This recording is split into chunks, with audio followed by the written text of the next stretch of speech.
এই যুদ্ধটা কিসের হচ্ছে? অর্জুনের দৃষ্টিতে জাগতিক, কিন্তু কৃষ্ণের দৃষ্টিতে আধ্যাত্মিক।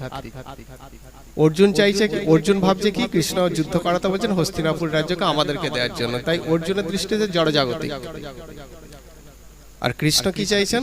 ধর্ম সংস্থাপন করতে, তাই কৃষ্ণের দৃষ্টিতে আধ্যাত্মিক। পরবর্তীকালে দুটো দৃষ্টি এক হয়ে যাবে।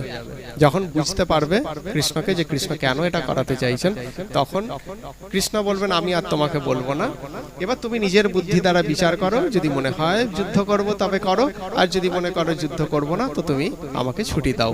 তখন কৃষ্ণকে অর্জুন কি বলেছিলেন? বলেছিলেন যে না, আমি যুদ্ধ করব, এই বলে তিনি গান্ডীব তুলেছিলেন।